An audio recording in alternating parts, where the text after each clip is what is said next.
apa siang-siang kayak gini bilang kayak gitu? Yang kena pilpres itu apa? Tahun sekali kali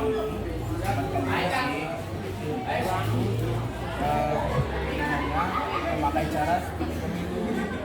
Nah, kenapa memakai pemilu? Karena Indonesia demokratis. Oh, alah, pemilihan presiden. Aku nggak tahu kok disingkat-singkat kayak gitu. Oh, ngomong-ngomong demokratis itu apa?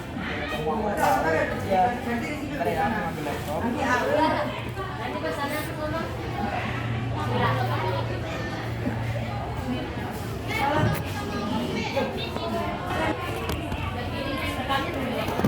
Kamu mau tahu apa itu demokrasi? Simak video ini ya. Apa sih demokrasi itu? Demokrasi adalah bentuk pemerintahan di mana semua warga negaranya memiliki hak yang sama untuk pengambilan keputusan yang dapat mengubah hidup mereka. Demokrasi mengizinkan warga negara ikut serta baik secara langsung atau melalui perwakilan dalam perumusan pengembangan dan pembuatan hukum. Demokrasi itu seperti apa? Ciri-ciri demokrasi yang pertama adalah adanya keterlibatan warga negara dalam pengambilan keputusan politik, baik langsung maupun tidak langsung atau perwakilan. Yang kedua, adanya pengakuan, penghargaan, dan perlindungan terhadap hak-hak asasi rakyat atau warga negara. Dan yang ketiga, adanya persamaan hak bagi seluruh warga negara dalam segala bidang. Lalu, apa sih tujuan demokrasi? Yang pertama adalah kebebasan berpendapat, yang kedua, menciptakan keamanan dan ketertiban, yang ketiga, mendorong masyarakat aktif dalam pemerintahan, yang keempat, membatasi kekuasaan pemerintahan, dan yang terakhir, mencegah perselisihan. Apa saja sih prinsip demokrasi?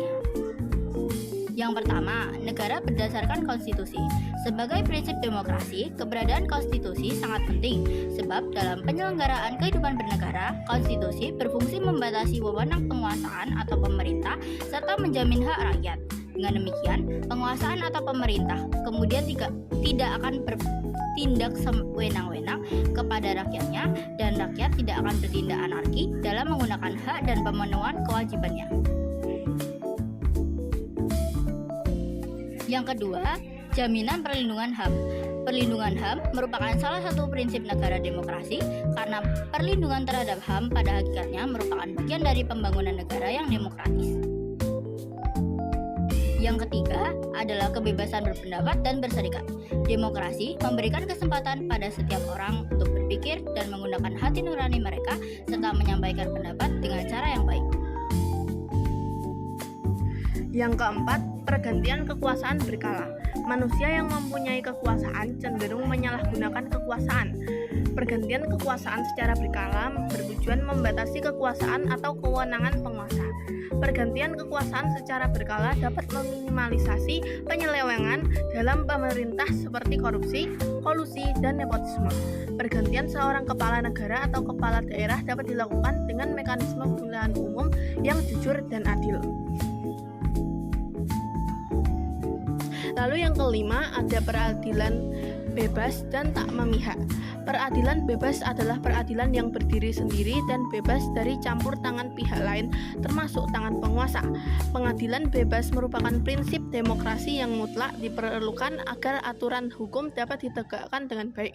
Para hakim memiliki kesempatan dan kebebasan dalam menemukan kebenaran dan memberlakukan hukum tanpa pandang bulu. Yang keenam, penegakan hukum dan persamaan kedudukan. Persamaan kedudukan warga negara di depan hukum akan memunculkan wibawa hukum setiap warga negara di depan hukum. Hukum merupakan instrumen untuk menegakkan kebenaran dan keadilan. Oleh karena itu, pelaksanaan kaidah hukum tidak boleh berat sebelah atau pandang bulu.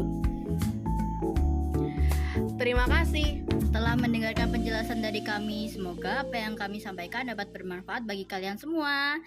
Dadah. makasih ya informasi. Aku mau pamit dulu jalan-jalan. Oke.